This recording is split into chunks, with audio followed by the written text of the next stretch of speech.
Estás escuchando El Dolop, parte de Sonoro y All Things Comedy Network. Este es un podcast bilingüe de historia americana en el que cada semana yo, Eduardo Espinosa, le contaré un suceso histórico estadounidense a mi primo Brian Espinosa, que no tiene idea de qué va a tratar el tema.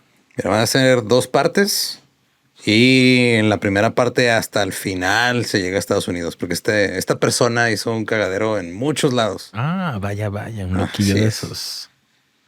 Me hace bien el corazón ver a los pequeños peleando por dinero. Tráeme el cinto.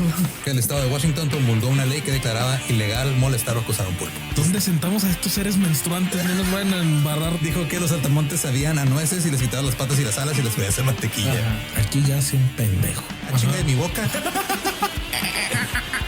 También se puede quemar, ¿no? Es combustible la caca. Llegaremos a eso eventualmente, pero... Tres o más personas desnudas que no sean del mismo sexo no pueden estar juntas. Espera, estás hablando del presente. Eso no ha terminado. Malditos salvajes incultos. 11 de marzo de 1931. Keith Murdoch nació en Melbourne, allá en Australia. Ajá. Hijo de Keith y Elizabeth Murdoch. Creció en la pobreza, pero tenía buenas conexiones. Su padre era reverendo en la iglesia presbiteriana. Y después de salir de la escuela, Keith consiguió un trabajo en un periódico llamado The Age gracias a los contactos de su familia. Está el Keith Murdoch. Uh-huh. Luego, en 1908, viajó a Londres. Tenía muchas cartas de recomendación, entre ellas de un amigo de su papá, que era el primer ministro australiano que se llamaba Alfred Deakin. Muy bien conectado el Sí joven. estaba, güey. Qué bonito vivir así. Amigo del presidente, su papá y todo. Bueno, Usted haga lo que quiera, mija. Yo lo coloco. Y luego, en 1910, Keith regresó a Australia, ayudó a fundar la Asociación de Periodistas Australianos. Meses después, la asociación le aumentó el sueldo de 4 a 6 libras esterlinas semanales. El morning, mate. Y en agosto de 1915, los comandantes británicos cometieron un terrible error estratégico que provocó la muerte de 29,000 soldados británicos e irlandeses y 11,000 australianos y neozelandeses. Espérate, esos güeyes ocasionaron un chingo de muertes. Simón, o sea, fue un pedo estratégico militar que salió muy mal. Ajá. Se murieron 40,000 soldados. Entonces esto fue en Turquía, en Galípoli. Entonces el gobierno australiano no sabía qué había pasado, pero dijeron, tenemos a Keith, que es periodista, vamos a mandarlo a ver qué pasó. Lo mandaron a una misión encubierta para averiguar qué había pasado porque había salido todo tan mal. Ok. Entonces Keith se reunió con un corresponsal de guerra británico en el ejército, quien dijo que todo el plan era un fiasco espantoso y costoso y que el mando militar británico estaba lleno de confusión y mala gestión. Ahora este güey no podía como que escribir un reportaje sobre esto porque había problemas de censura sobre la guerra y eso. Uh-huh. Así que lo que hizo fue escribir, o sea, el periodista británico no podía escribirlo. Pero Keith dijo, pues yo no estoy sí puedo. sujeto a la censura. Exacto. Yo me voy, ni modo que me arresten, ¿no? Ni modo que sea Así Qatar. Escribió una carta basándose en lo que dijo el periodista y le puso de su cosecha también un chingo. Ok, le gustaba meterle ahí amarillismo sabroso. Claro. Cierra por fin Costco y luego la abres y en otro lado que no es tu ciudad. Bueno. Sí, eso es lo menos amarillista que hizo. Y Igual me emputa. Bueno, yo sé, güey, es que se emputa. Fue una carta de 25 páginas donde usó lenguaje emotivo para ensalzar la valentía y el valor de los soldados australianos. Decía que las tropas australianas eran las mejores y que los británicos eran débiles y cobardes. No mames. Que los australianos eran física y mentalmente superiores, que Australia era lo mejor y eran más hombres y más hábiles, tenían más determinación y coraje. Y luego Keith también atacó a un comandante inglés que había acusado a algunos australianos de que andaban haciendo un desmadre allí en el Cairo, en Egipto. Y el Keith los defendió y dijo, cito, solo unos pocos de nuestros hombres habían incendiado algunas casas. Bueno. Ajá, en las que habían... No son tantas. Sí, poquitas nomás. Ajá, nomás lo necesario. Sí, o sea, no fueron todos. Ajá, y es que les advertimos, sálganse. O sea, ¿qué más? Y esta carta fue enviada a los primeros ministros británico y el australiano. Y luego el propietario de The Times, un periódico, lo difundió entre sus contactos. Y se dio a conocer también entre todos los dirigentes británicos pedo. Oye, el británico que diga, mira, están diciendo que somos unos pendejos, déjame hablar de la guerra para levantarlo. Exacto, Simón. Y y como que los británicos tienen una larga tradición de cualquier desastre militar o cualquier cosa así, tratan de maquillarlo y decir que fue una victoria de algún modo. Ok. Pero pues Keith dijo, no, ni madre, o sea, todo esto no está bien y la chingada. Perdimos soldados, pero ganamos ventas en las funerarias. Oye, una vez trabajé con un tipo que antes de ese trabajo en el que coincidimos, trabajaba en una empresa que hacían ataúdes, güey. Ajá. Y sí le pregunté, le dije, acá, en buen plan. O sea, el sexenio Calderón, güey. ¿Sí les fue chido o qué?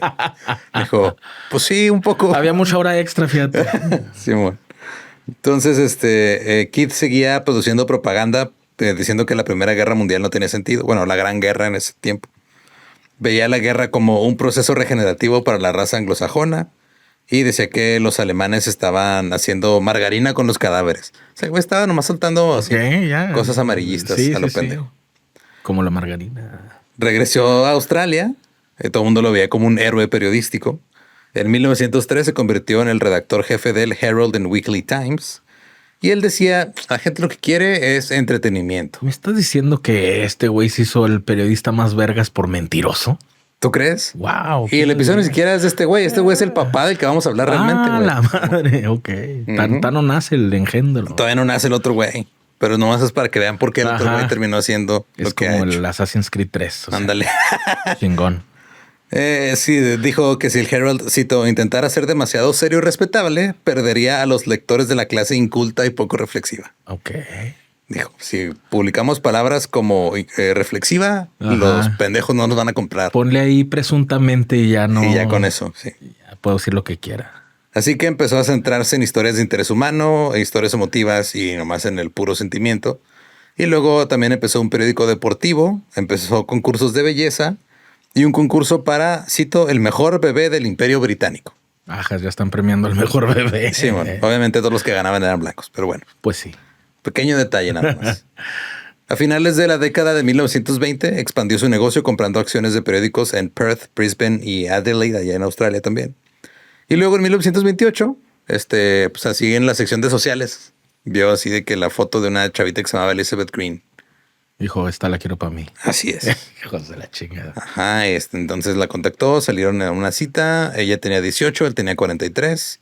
Ese mismo año se casaron y al año siguiente nació su hija Helen. Y luego cuando nació la niña la dejaron con una niñera y ellos se fueron pues a viajar por el mundo. Así, sí. Estamos en la luna de miel. Así es. Ya que nos peleamos, criamos a la niña. Sí, bueno. Luego Keith compró otro periódico en Melbourne y se le empezó a comparar con William Randolph Hearst, el güey periodista del que hablamos en la de la huelga de los niños y todo ese pedo. Ajá. Que era el que andaba haciendo mucho amarillismo, pero acá de este lado. Y ahora ya que tenía este güey tantos periódicos, como que la gente dijo, no está raro que un güey tenga tantos periódicos, no es eso como un monopolio o algo así. Ándale.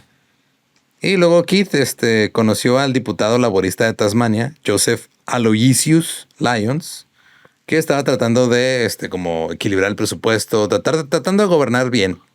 Le dijo, oye, güey, tú me caes bien, creo que tienes potencial. Lo único que te falta es volverte conservador. Órale. Mira, tú deja de cochar, alaba a Dios y todo eso. Y entonces ya como que el Keith dijo, bueno, pues vamos a armar este pedo. Y Lyons abandonó el Partido Laborista para fundar el Partido Australia Unida. Y un año después se convirtió en primer ministro. Y entonces Keith dijo, a huevo, güey. O sea, ese güey es primer ministro gracias a mí. Yo le dije que se hiciera conservador. Ajá. Y yo le tiré paro en los periódicos. Con mis periódicos lo posicioné ahí. Soy el Elon Musk, a huevo. Sentía que era el Kingmaker, el que podía coronar a quien fuera. A huevo. Y luego en 1931 nació su hijo, Rupert Murdoch. En 1933, Keith fue nombrado caballero. Y durante la Segunda Guerra Mundial, a Keith se le ofreció el puesto de director general de información. Él podía censurar noticias o decirle a los medios de comunicación qué noticias sin publicar a través del gobierno. El cuarto poder. Así es. Sabroso. Otros periodistas estaban molestos. Y luego en 1942, Keith se convirtió en presidente y director general del Herald and Weekly Times. Y siempre hablaba con su hijo Rupert sobre su negocio. El Ruperto. La mamá de Rupert pensaba que era demasiado esto para un niño. Güey, ¿qué le estás hablando de noticias? No le estás dando noticias al niño. Déjalo que aprenda el abecedario, no sé, primero. Sí, Rupert estaba yendo a una escuela llamada Geelong Grammar, que era la mejor escuela privada. Leía el periódico de su papá todos los días. Cito, hacía anotaciones con su bolígrafo, anticipando lo que su padre pensaría al respecto de sus anotaciones. Hacía comentarios como, hey, hay una editorial en la portada, eso no se puede hacer. No mames, qué hueva de cabrón, ya está niño, güey. No, Así es. Mames. De hecho, un amigo de la escuela no dijo que hueva total, pero dijo que era un solitario total, Rupert, que nadie quería juntarse con él. No, pues no. Y que pues Rupert quería quedarse y hacerse cargo del negocio de los medios, pero su papá le dijo, vete a estudiar a Oxford. Ya se va el Rupert. Se hizo amigo por correspondencia del primer ministro de Australia, Ben Chifley, también por contactos de su papá. Y Rupert empezó a irse al otro lado. Dijo, hey, esto del socialismo suena chido. Y estos conservadores son una bola de charlatanes. Y fue secretario del Partido Laborista Universitario. Era rojillo, güey. Es que sí, pues eso pasa cuando eres tan inteligente de morrillo y tan mamador, pues claro que te vas a hacer chairo, güey. Oye. Fue apodado el Red Rup o Ruperto el Rojo. Ok, como el reno de Santo Claus. Ándale. Y lo sancionaron en el campus por tener un busto de Lenin en su habitación. Dijeron, no, quita eso de aquí. ¿Qué es eso? Esto asustó a Keith. Dijo como que mi hijo se estaba volviendo de izquierda. Así que meter un curso de desformación de izquierdoso. Es que terapia de conversión. Ándale. Así que a un empleado suyo que se llamaba Rohan Rivet le dijo, oye, vigila al Rupert, como que anda en malos pasos. Está creyendo que la gente merece derechos y así. Y Rivet le dijo, no te preocupes, yo le consigo un trabajo, me lo traigo acá a un lugar que se llamaba News Chronicle. Mira, la gente que está defendiendo ni lo va a querer. Keith se retiró del Herald and Weekly Times en 1949, ya estaba grande el señor. Pero de todos modos iba a la oficina todo el tiempo, iba como de tiempo completo y se la pasaba dando consejos no deseados a la gente sobre lo que deben hacer. Qué hueva de y cabrón. sobre quién tenía que seguirlo en el cargo, etcétera, etcétera. Y luego, con el tiempo, Rupert como que fue moviéndose a la derecha. Lo expulsaron del club laborista del campus. Keith se alegró muchísimo tras recibir una carta de Rupert donde decía, papá, ya estoy de acuerdo contigo. Papá, pinches chairos, no me quisieron. Exacto. Me dijeron privilegiado. Keith dijo, gracias a Dios, el chico lo ha entendido y murió 2 días después. Espérate, ¿quién se murió? ¿El papá? El papá. Oh, sí. shit. Dijo, bueno, al menos ya no es izquierdoso, ya puedo dormir en paz. Cuando murió Keith, quedaron algunas deudas. En su participación accionista en el periódico Herald and Weekly Times no era la mayoritaria, pero pues, su viuda Elizabeth vendió acciones de otro periódico que tenía, The Courier Mail, para pagar a los deudores. Rupert estaba ahí en el Adelaide News, se puso a trabajar ahí, tenía 23 años. El Rivet era el editor de ahí, se empezaron a llevar bien. El Rupert empezó a escribir los titulares, empezó a diseñar como que la plantilla del periódico. Rivet era muy progresista en lo social. Y durante 26 años, la ciudad de Adelaide había estado bajo el gobierno de un primer ministro conservador llamado Thomas Playford. Y eso lo logró a través de manipular distritos electorales. Así que no, mira, pues este distrito, para ganarlo, lo tengo que dibujar así para que me caigan más votos a mí, la chingada. No mames. Ese tipo de cosas. Eso ya no pasa, ¿verdad? Claro que no pasa. Oye, y luego la niña ya no salió, ¿verdad? Se quedó ahí con la familia secundaria. Sí, bueno. Toda esta zona de Australia del Sur era conocida como el estado de la horca porque si cometías un crimen, te chingaban. Rupert se casó con Patricia Brooker. Tuvieron una hija, se llamaba Prudence. El Adelaide News era conocido por ser liberal y progresista, pero pues como estaban en un lugar donde era toda la gente muy de derecha, pues casi nadie lo compraba. Y luego en 1959, una niña de 9 años fue violada y asesinada. Y arrestaron a un trabajador indígena de un circo ambulante y lo condenaron a muerte basándose en una confesión. Pero luego un sacerdote le dijo a Rivet, oye, güey, pero es que ese güey, ¿cómo pudo haber confesado si ni siquiera habla inglés? ¿Qué pedo? Es un intérprete, el intérprete violador. Es el que, es el que puso en la cuerda a este güey. Entonces siguieron investigando la historia los del periódico y luego entrevistaron a otro trabajador del circo que les dijo, no, ese güey, pues la noche del crimen, pues ese güey aquí estaba trabajando. Pues. Se dieron cuenta que había una coartada y que toda la investigación era una farsa, güey. Y el Adelaide News publicó esto pidiendo que se suspendiera la ejecución y fue la noticia principal en todo el país por ese año, ¿no? En 1960. Sí, se equivocó la ley. Simón. Hay que exponerlo. El primer ministro dijo, está bien, vamos a suspender la ejecución, pero estaba encabronado y arrestó a Rivet. No mames. Sí, Me arruinaste un asesinato, maldito. así es. Y lo juzgó por difamación sediciosa. Ah, chinga. Sí, dijo, tú me querías chingar a mí, por eso investigaste esto y te diste cuenta que estamos haciendo mal las cosas. Pero lo hiciste por chingarme a mí. Ajá, no porque esté mal. Exacto. Ok. Rupert evitó el juicio a pesar de haber escrito algunos de los titulares que pues, habían estado Circulado. en el problema. Él andaba ahí en Sydney, había juntado algo de dinero y había negociado para comprar el Daily Mirror. Entonces Rivet estaba en juicio, Rupert andaba comprando un periódico. A huevo. A vidas muy diferentes. Rupert le dijo a los periodistas, cito, dejen de criticar al gobierno y enfóquese en ganar dinero. Ok. Así es. El juicio de Rivet duró 2 semanas. Durante esas semanas estuvo recibiendo llamadas telefónicas amenazantes, no podía dormir. Al final fue declarado inocente. Ujú. Pero Rupert pensó que la campaña esta había ido demasiado lejos. O sea, como que todo este pedo de desmentir lo que dijo la policía, que se había ido demasiado lejos y que Ajá. ya no lo tenían que hacer. O sea, que habían sido eso ya demasiado... no es periodismo, dice. Sí, o sea, eso fue demasiado agresivo. El descubrir la verdad es demasiado agresivo. Ajá. Demasiado de izquierda. Y se dio cuenta que si quería hacer dinero, tenía que... Mentir. Pues, sí, A huevo. tenía que alinearse más con el gobierno y con el establecimiento político y pues en ese caso era la derecha. Ujú. Despidió a Rivet. Como ya era acá, estaba más arriba que él. Andaba ahí Ajá. buscando ser Simón. el que dice la verdad. Pues, Nada más le mandó una carta de Eso no me conviene. estás despedido. Y ya. Ok, así de huevos. Simón. Que lo hubiera publicado en el periódico, güey. Por cierto, hoy se despide a tal. A la verga, me despidieron por... Así es, pues Ah, casi, como güey. como en Mexicali, ¿no? Rivet dijo que Rupert era un pequeño cobarde.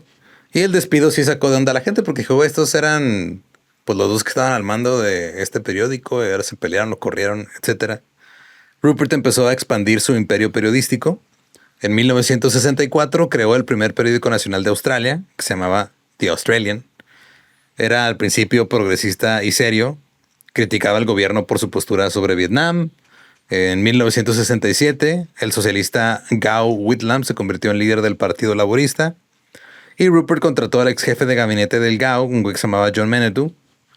Y como que dijo, bueno, pues, o sea, vamos a ahora en el poder, puede que queden en los socialistas, que son los de izquierda. Entonces, pues hay que quedar bien con el poder, sea quien sea.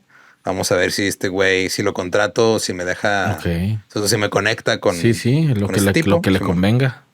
Así es. Entonces, cuando el Gough Whitlam ganó, Rupert dijo, claro, o sea, pues, me puse a apoyar al que era el correcto, el que iba a ganar. Entonces, obviamente, ya que ganó, pues me va a regresar al favor y vamos a hacer cosas y la chingada. Pero Whitlam, pues dijo, no, gracias. Ahorita no, joven. Estoy muy ocupado. ¿Cómo Sí. ves que estoy muy ocupado? Pues dirigiendo un país. Cuando finalmente lograron reunirse, o sea que el John Menadue convenció al Gough Whitlam. Whitlam le dijo a Menadue, güey, esto ha sido lo más aburrido que me has hecho hacer en mi vida. Qué pedo. Haber conocido Trabajar. al Rupert. No, haber conocido al Rupert. Ah, fue de, bueno, sí. ¿qué? O sea, güey, ¿por qué me trajiste con este güey? O sea, Sí, negocios. Simón. No, gracias. Y pues como Rupert vio que Whitlam no le iba a dar entrada, dijo, pues entonces te voy a chingar. Ujú. O sea, porque yo te hice, yo te voy a desmadrar. Y luego hubo un golpe de estado respaldado por la CIA y la reina de Inglaterra y Whitlam fue destituido. Ándele. Sí. Entonces se juntaron 3 cosas. La CIA, la reina y el Rupert con su periódico anti el güey que ganó. Para chingarlo. Simón. Los periódicos de Rupert lideraron un ataque frontal contra Whitlam en el periodo previo a las elecciones del 75. Y los titulares, pues, los cambiaban para que sonaran como, para que todo pareciera que este güey le estaba cagando en todo. Editaban fotos para que se vieran, como que todo estaba mal. De repente recortaban gente de las fotos o recortaban la foto para que se viera otra perspectiva, güey. Ajá. Un reportero de The Australian después dijo, cito, cambiaron muchos de mis reportajes. Todo era muy obvio y burdo. Trabajar para Murdoch es un buen ejercicio para comprender la política en los medios de comunicación. Ok.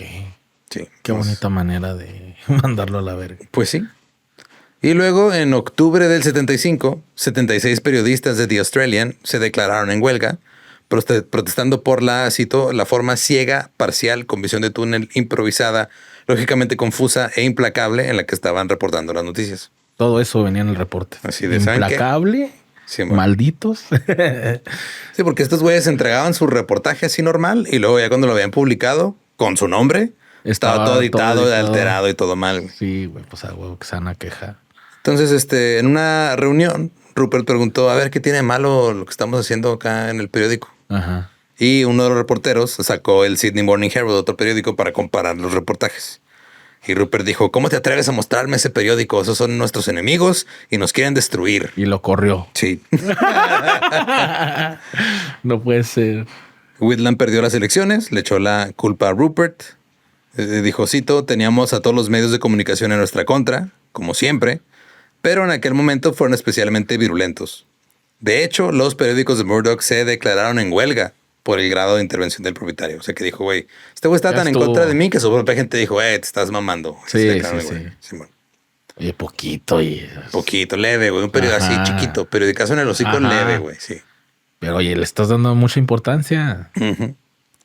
En 1968, la familia Carr, propietaria del periódico inglés News of the World, estaban teniendo ahí luchas internas. Y entonces, como que andaban ahí viendo si se vendía el periódico. La gente estaba viendo de, quién lo puede comprar y todo. Y había un señor que se llamaba Robert Maxwell, que dijo, pues igual a lo mejor yo lo compro. Puede ser. Simón, Robert Maxwell era el papá de la mejor amiga de Jeffrey, Ghislaine Maxwell. Ah, la madre. Simón. Pero el periódico News of the World dijo, no, ni madres, tú no nos vas a comprar. Ok. No por eso, sino, o sea, Por eso no otras se sabía. cosas, Ajá, no. Lo necesitamos. Simón. Publicaron una editorial que decía, cito, no sería bueno que el señor Maxwell, antes conocido como Jan Ludwig Hodge, tomara el control de este periódico. Ese güey, bueno, no dijeron ese güey, pero dijeron, no, Ese desgraciado. este es un periódico británico dirigido por británicos. Mantengámoslo así. Ok. Este güey no es Era más- británico. Era más tema racista. ¿no? Sí, Es bueno. así. Y luego de repente llegó Rupert. Dijo, ¿Qué oigan, chingados traen perras? yo tengo unos periódicos en Australia y veo que ustedes, a lo No valen verga. Sí, los voy a comprar. Pero lo que hizo este güey fue como llegar con la familia Carr y decir, yo les ayudo, güey. Yo los apoyo a ustedes. Porque como son empresas que ya están como que públicas, pues todos los como que tienen que hacer, o sea, no es como que nomás puedes vender la empresa por tus huevos y ya, o sea, tiene que haber ahí, pues mucha burocracia y cosas así. Entonces dijo, no, mira, yo te voy a apoyar para que Maxwell no te pueda comprar. Se puso al lado de la junta directiva y luego tomó el control del periódico 6 meses huevo. después y despidió al güey que estaba a cargo de la familia Carr. El News of the World era un periódico que solo salía los domingos, Ajá. allá en Inglaterra. Pero Rupert dijo, no, ni madre, yo quiero un periódico que salga todos los días. O sea, yo quiero un diario, así tal cual. Así que se apoderó de The Sun, un periódico que estaba también pasando por una mala situación. Y les dijo a los empleados de The Sun que había 3 cosas que hacían que un periódico se vendiera bien. Sexo, deporte y concursos. Hay que aplicarlo. Hay que... Quiero un periódico con muchas tetas, dijo. ¡Ah, cabrón! Sí, bueno. Y se inventó el PM. Inventó Pues de hecho, de ahí vienen, güey, esos Sí, tabloides. sí. The Sun dijo a sus lectores que iba a ser el periódico que se preocupa por la verdad, la belleza y la justicia y por el tipo de mundo en el que nos gustaría que vivieran nuestros hijos. Unas tetas, que qué va. Y lo cambió para atraer a la clase inculta, también bueno, así le decía él, pero esta clase trabajadora. Sí. Entonces, ella es muy famoso allá, que en la página 3 de The Sun siempre sale una mujer en topless. Eso. Simón.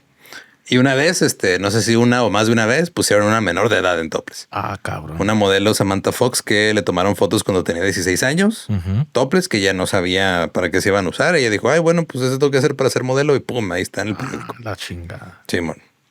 The Sun se veía a sí mismo como el periódico rebelde. Eran, allá se conocía en la calle Fleet Street, era como donde estaban los periódicos, ¿no? Entonces, ellos eran el niño terrible de Fleet Street.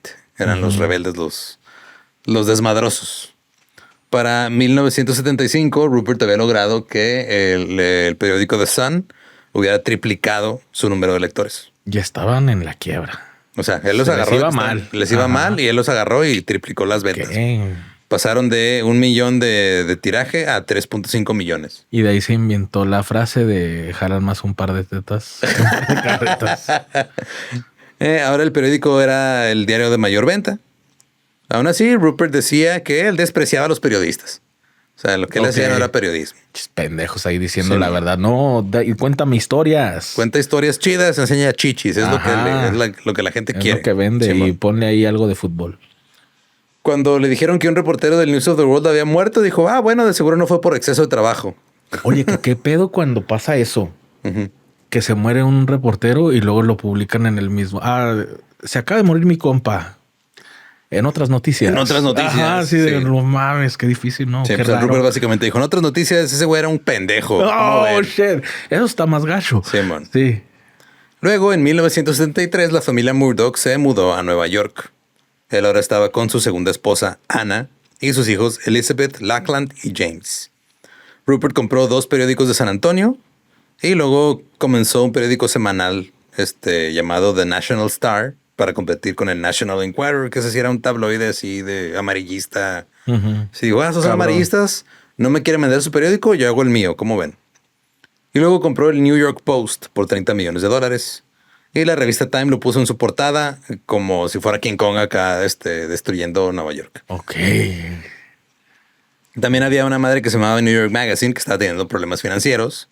Y el editor y director que se llamaba Clay Felker le dijo a su amigo Rupert, güey, tira paro, güey, ando batallando con lana. Cómpranos tantito. Ajá, no, o sea, le dijo, ayúdame nomás pues para salir del préstamo. Okay. Y el Rupert dijo, Simón, y le quitó el periódico. Hay que tener cuidado con ese cabrón, pinche devora empresas. Felker y otros 40 empleados se fueron en protesta, pero a Rupert le valió verga y pues convirtió el New York Post en el desmadre mediático de derecha que es hasta hoy. La revista de periodismo de Columbia llamó a Rupert siniestro. El New York Times dijo que era un elemento maligno en el periodismo. Y el Post estaba circulando, pero no estaba generando ganancias. En 1988 tuvo que venderlo debido a las leyes de que no podías tener tanto periódico. Ajá, Simón. Okay. Aparentemente cuando lo tuvo que vender lloró. Ay, no puede ser. Un reportero dijo que era como ver a Drácula vendiendo su ataúd. Sale Will Smith. Ya se puso sentimental la cucaracha. Y Mario Cuomo presionó para que Rupert obtuviera una exención de las leyes de propiedad cruzada de medios. O sea, como que en el gobierno se hizo compadre un güey. ¿Cómo se puede hacer para hacer lo que quiera? Ay, güey, velo, pobrecito. Lloró cuando lo hicieron que lo vendiera, güey. Es una buena persona. Claro que es una buena persona, el Rupert Murdoch. Dale más periódicos al joven. Dale más periódicos. Así que volvió a comprar The Post en 1993. Le dieron permiso otra vez. Y luego en 1979, años antes, había elegido Gran Bretaña a Margaret Thatcher. Pero su popularidad se desplomó poco después de haber sido elegida. Fue la primera ministra más impopular de la historia. Pero si leías The Sun, pensarías que era la mejor gobernante del mundo, güey. Porque Margaret Thatcher y Rupert Murdoch eran muy amigos. Ambos odiaban la regulación gubernamental, se veían de repente para platicar. Y ella sabía que él quería comprar un periódico respetable. O sea, como que no andar con puro periódico así amarillista. Ajá, que él... conservador. Sí, porque él quería algo así como... pues chingón. Simón. Entonces, en 1785 se había fundado The Times, que era considerado el periódico de mayor calidad en Gran Bretaña, güey. Pero estaban perdiendo dinero. Y luego los tipógrafos del periódico se declararon en huelga. En 1981 fue puesto a la venta y Rupert le dijo, ándale, déjame comprarlo. Le dijo a la Margaret Thatcher. Por favor. Ándale, porfa. Le decía Max de cariño, ándale, Max. No seas Márgara. No seas Márgara, Simón. No me destache. Te prometo que va a seguir siendo editorialmente independiente, nada más lo voy a modernizar, no le voy a cambiar nada del tono periodístico y nada. Y voy a seguir diciendo que eres una chingoncísima. Así es. Y Thatcher le dijo a la Comisión de Monopolios, mira, déjalo que lo compre, que tiene de malo que ya tenga un chingo de periódicos, déjalo. Y entonces la asesinó, ¿no? Sí. Ya me prometió que no lo va a convertir en un periódico basura. Ajá. Y puso unas tetas ahí. Y en notas de agradecimiento escritas a mano, Rupert decía que Margaret era mi querida primera ministra. Y empezó, o sea, su periódico empezó a apoyar la guerra en las Malvinas. Un periodista del Times dijo que después de que Murdoch los compró, cito, era como si fuéramos otra parte del gobierno, como si fueran sí, como la propaganda oficial. Claro. Simón. Y luego un submarino argentino fue hundido Y el The Sun planeó el titular Gotcha, así como de, te tengo, Simón. Una hora después se enteraron que habían muerto 320 personas en el submarino. Ajá. Y Rupert le dijo al editor, no cambies el titular, güey, sácalo así. Órale. Así de, órale, se lo merecen. Y The Sun contribuyó a que la guerra se convirtiera en el punto culminante de pues todo el término de Margaret Thatcher ahí. La describían como que era como otra Winston Churchill. Cuando Churchill ganó la Segunda Guerra Mundial, decía, no, es que es igual de cabrona y todo. Su liderazgo es lo que Gran Bretaña necesita. She made Great Britain great again. Eso dijeron, güey. No mames, antes de lo de ahorita. Wow. Así es. Hizo que Gran Bretaña volviera a ser grande. Grande de nuevo. Al derrotar a Argentina. Y dijo que después de derrotar a Argentina, ahora era momento de derrotar el enemigo interior. Y entonces se vieron en la FIFA. El enemigo interior eran los sindicatos. Margaret decía que los sindicatos, cito, destruyen la sociedad libre. Hay gente en este país que son los grandes destructores y muchos de ellos pertenecen a los sindicatos. Tras una huelga de recolectores de basura, como que la gente de Gran Bretaña como que empezó a molestarse con los sindicatos porque nadie estaba recogiendo la basura. Así que Margaret Thatcher prohibió las huelgas de solidaridad porque era común de que, pues el sindicato de recolectores de basura está en huelga porque están peleando por sus derechos. Entonces llegaba el sindicato de otra cosa, ¿no? De mineros y decía, nosotros estamos en huelga por solidaridad con estos compas. Porque ustedes son unos cabrones que no limpian la basura, ¿no? No, o sea, era a favor de los que no estaban limpiando. Era como que, bueno. Si ellos están peleando por sus derechos, nosotros los vamos a apoyar en su pelea por los derechos, nos ponemos en huelga también. Eso ya pone más presión para que les paguen chido para que recojan la basura. Exacto. Ok. Entonces Thatcher dijo, no, ni madre, ya no se puede hacer eso. Que la madre. Ya no puedes apoyar a tus amiguitos. Me explicas y luego le entiendo y luego digo, qué chingón. Y luego para que no se haga. Así es. Se fue contra los mineros y el sindicato, que era el sindicato más fuerte del Reino Unido, hizo que cerraran minas. Arrestó a más de 11,000 huelguistas. Ninguna mina volvió a abrir. Y luego, en 1985, Rupert dijo, bueno, voy a renunciar a mi ciudadanía australiana para obtener la ciudadanía estadounidense. Me caso con una gringa. Y los sindicatos de prensa e imprenta ahí en Fleet Street eran... O sea, después del sindicato de mineros, el sindicato de periodistas era el sindicato más fuerte en Gran Bretaña, güey. Entonces Rupert dijo, pues ya nos chingamos a un sindicato, ahora hay que chingarnos al que siento yo que me está chingando a mí. Rupert se quejaba de los costos laborales de tener un sindicato. Cito, estábamos pagándole a 560 personas en la sala de prensa todas las noches, pero nunca había ni 60 de ellas trabajando al mismo tiempo. Es evidente que solo trabajan una de cada 2 noches y cuando trabajan solo trabajan medias jornadas. Insistían que hubiera 8 personas para un solo puesto, este tipo de cosas, o sea... No era cierto todo esto, pero a este güey le cagaba que el sindicato pues, exigiera derechos laborales y que eso le saliera más caro a él. Así que Rupert compró un almacén en el área de East End en Londres, en Wapping se llamaba. Les llevó Little Caesars, unas cocas. Y les dijo a sus empleados de que no se preocupen, o sea, todo bien aquí. Yo solamente voy a crear otro periódico nuevo que se llama London Post. Que me mama hacer periódicos. Exacto. Vamos a experimentar con esto de las computadoras, esto que es nuevo acá. No se preocupen, todo va a estar bien. Pero en realidad el güey estaba contratando personal por abajo del agua. Estaba trayendo personal de Australia y de Estados Unidos. Y iba a trasladar todos los periódicos a esta zona y quitarlos de Fleet Street y chingarse el sindicato. Güey. No mames, iba a ser un pinche outsourcing el cabrón. Sí, man. Órale. El 24 de enero de 1986 realizó una maniobra relámpago. Así en la misma noche trasladó todo a Wapping de la noche a la mañana. No mames. Los sindicatos se dieron cuenta, obviamente. Abrieron la puerta. ¿Y las oficinas? ¿Dónde está todo? No mames. ¿Qué pedo? Entonces dijeron, vámonos a huelga. Pero a los pocos minutos llegó News Corp, la empresa de Rupert Murdoch, y a todos les dio cartas de renuncia. Así de, fírmale aquí, güey. Oh, shit. Este nuevo lugar donde estaban los periódicos y todo, ahora era conocido como la Fortaleza Wapping. Estaba rodeado de alambre de púas, policía y guardias armados. Ok. Solo quiero recordarte que eran un periódico, güey, no era una cárcel. Sí. No era un banco, no era un fuerte. O sea, como el mío no anda en burro. O sea, se contrató policías y todo porque sabía que la gente se iba a emputar bien cabrón. Sí, man. 5,500 trabajadores de imprenta despedidos. Algunos periodistas acamparon en Bad News Murdoch. Sí, man. Intentando impedir la distribución de los periódicos. Y Thatcher, que era su amiga, dijo, hey, ¿por qué me están ahí queriendo protestar contra mi compa? Bola de socialistas. Ajá. Dijo que los huelguistas no eran malas personas. Y le dijo a Rupert, mira, mijito, lo que tú necesites, ahí Aquí está. estoy. Le dio todos los elementos de policía que necesitaba. Incluso antes de que la huelga se convocara formalmente, ya tenía barricadas de policías, güey. No porque ya mames. sabía lo que iban a, Sí, lo que iba a sí. pasar. Oye, ya sé que la cagaste, mijo, ahí te mando. Ahí te mando, Simón. Había policías antidisturbios que estuvieron protegiendo la fortaleza de Wapping durante 13 meses, güey.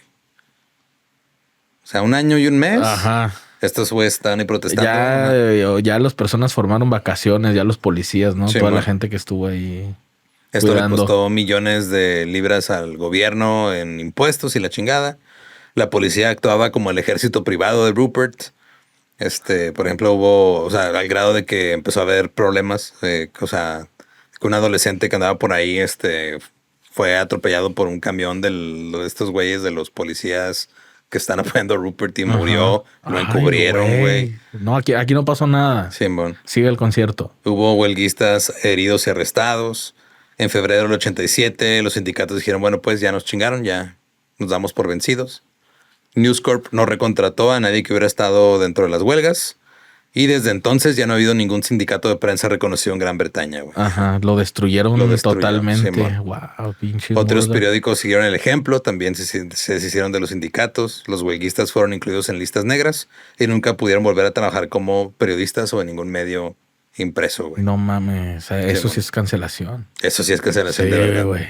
Sí, no puedes decir nada de ese güey, no puede volver a trabajar, güey. Nunca. Perdieron pues su manera de ganarse la vida. Algunos perdieron sus hogares porque no tenían dinero, güey. Pero pues ahora Rupert, que pues ya no tenía que lidiar con un sindicato, ya podía ganar más dinero. Ya podía publicar sus tetas a gusto. Exacto. Y con eso podía expandirse por todo Estados Unidos, güey. Ahora, mientras tanto, The Sun también ha tenido sus controversias. Un chingo de controversias. Pero, por ejemplo, una muy conocida es de que pues eran abiertamente homofóbicos, güey. Ok. Si había alguna nota, porque Rupert era homofóbico. O sea, porque todas las creencias de los periódicos de Rupert son reflejo de sus creencias. O sea, si él veía algún artículo que mencionaba a los homosexuales, le decía al editor así, ¿por qué estás publicando cosas sobre maricas en mi periódico? ¿Por qué le pones ahí una X donde va la O, hermano? ¿Qué pasó ahí? Y en 1987 publicaron una historia sobre Elton John diciendo que estaba pagando por sexo con menores de edad.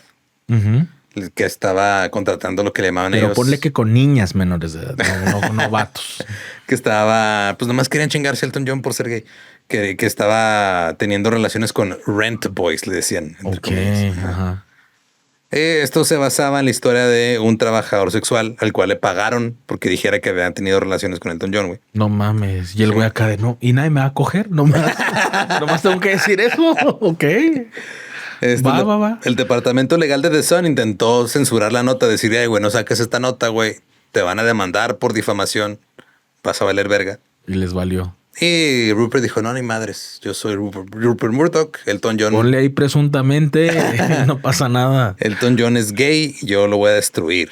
Wow. Así que The Sun empezó a atacarlo y atacarlo más. Elton los demandó, güey. Y luego otro periódico hizo labor de investigación, lo que debe hacer un periódico. Ajá. Y resulta ser que, o sea, sí le gusta, pero no son menores de edad ni son putos o prostitutos, son sus novios. Así no es. más. Y también descubrieron que en la noche de la presunta actividad sexual con un menor de edad en Inglaterra, Elton estaba en Nueva York dando un concierto, güey. No mames. Sí. The Sun luego le pagó a un escocés que iba a obtener declaraciones juradas de trabajadores sexuales. O el The Sun. O sea que todavía lo hace público el cabrón. Todavía da show cogiendo. Sí, le pagaron a un escocés que dijo, yo les tiro paro y ya puedo conseguir declaraciones juradas, firmadas de trabajadores sexuales que conozco, que afirman que Elton se cogió con ellos. ¿Y de dónde los conoce? Oiga, no. Pues nomás. Ahí estaban. Y luego después el periódico The Sun se dio cuenta que este güey pues, era un estafador que se aprovechó de la situación, güey. No mames. Sí. Qué bueno por putos. Pero siguieron ahora, pues publicando pendejada y media, nomás para chingar a Elton John. Le seguían. Simón. Ahora ya... ¿No había más gays en la época o nomás se enfocaron en este? Pues sí había, también a los demás les publicaban cosas, pero era... Con este más, pues, ¿no? Sí, güey, era el gay más famoso de la época. Güey. Ajá. Entonces, empezaron a sacaron un reportaje, digo entre comillas, porque no era un reportaje, era un invento, güey, de que Elton John le había extirpado las cuerdas vocales a sus Rottweilers. Porque quería crear perros que los había ¿Perros entrenado. gays? No. Ah, ok. Que los había entrenado. Que los había entrenado para matar. Les había quitado las cuerdas vocales para que no pudieran ladrar y mataran a la gente y eran asesinos silenciosos. Ah, a la gente que se metiera a su casa, güey. Órale, Sí, esos güeyes ya están para Stephen King, ya sí, mejor. Man. Pequeño problema es de que Elton no tenía Rottweilers. No tenía perros, tenía un gato nada más. El periódico The Sun tuvo que publicar una disculpa en primera plana y pagarle a Elton 1 millón de libras, que fue la indemnización más alta otorgada por información falsa y acoso hasta ese momento. Güey. Se tuvieron que disculpar. Sorry, Elton. Oh, qué estúpidos. Y obviamente, cuando empezó la crisis del SIDA, pues el periódico no estaba reportando las cosas de la mejor manera. Ajá. Por ejemplo, un titular decía, cito, el sexo heterosexual no puede transmitir el SIDA. Ah, bueno. Dijo que los que decían que los heterosexuales podían contraer el VIH eran víctimas de propaganda homosexual. Y luego tenían un médico que decía que el SIDA era el mayor engaño del siglo. Uh-huh. Luego un artículo decía, pues si quieren acabar con el SIDA, pues hay que acabar con las personas homosexuales. No mames. Sí, güey, así ya de plano. Es un genocidio. Un genocidio y con eso ya bien fácil. Y luego otro periódico, güey del Sunday Times, escribió sobre un académico, o sea, que había hecho un estudio y que decía que el VIH no tenía nada que ver con el SIDA. Pero pues cuando los cuestionaban le decían, güey, hay un chingo de evidencia, hay estudios, hay muchas cosas. ¿Dónde? Ajá, ellos decían, no, pues... No es cierto. Ajá, no es cierto. Nosotros solamente estamos desafiando el sistema establecido ya, el sistema conocido como la verdad. Esto es lo que no quieren que sepas. Simón. Que no existe el SIDA. Coge. Y luego en el 89, durante un partido de fútbol entre Liverpool y el Nottingham en el estadio Hillsborough en Sheffield, hubo una estampida de espectadores. Murieron 96 personas, 700 personas resultaron heridas y las acciones policiales antes, durante y después del partido fueron la causa de las muertes. O sea, la policía no respondió bien, había tiempo y pues se murieron casi 100 personas, güey. Y The Sun se le ocurrió publicar un artículo titulado La Verdad, donde decían que los aficionados de Liverpool habían sido los responsables, que se habían robado las carteras de los muertos, que habían orinado en los policías, que habían atacado a los rescatistas.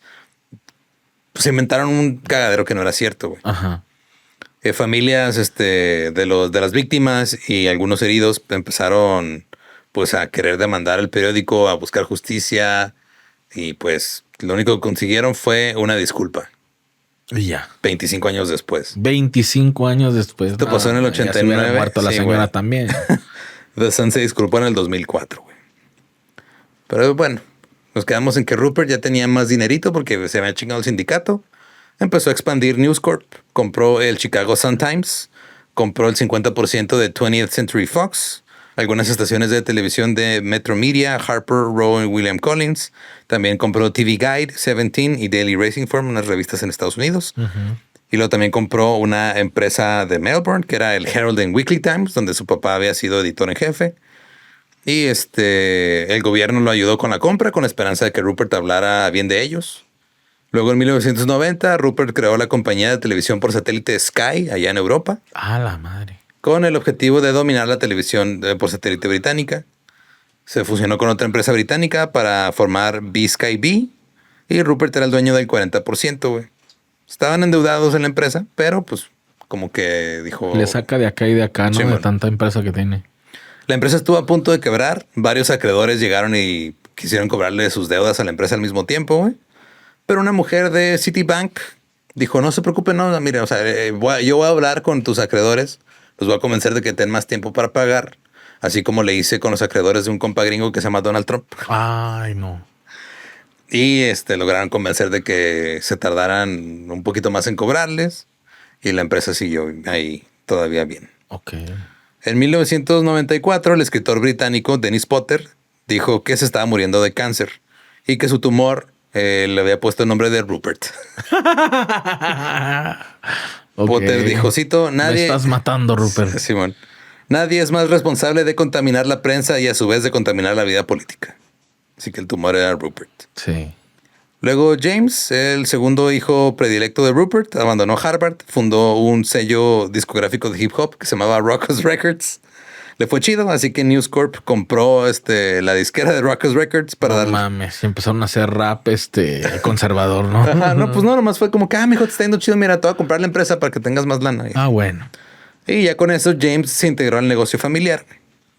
Murdoch en 1996 dijo, cito, para bien o para mal, News Corp es un reflejo de mi forma de pensar, mi carácter y mis valores.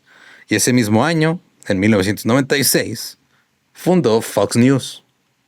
Ándale. Y pues de eso vamos a hablar en la siguiente parte de este episodio. Tan, tan, tan. Así es. Oh, Fox. Así Fox es. News. Si quieren escuchar la versión en inglés de este episodio, es el episodio 633 de The Dollop. Se llama Rupert Murdoch Part 1.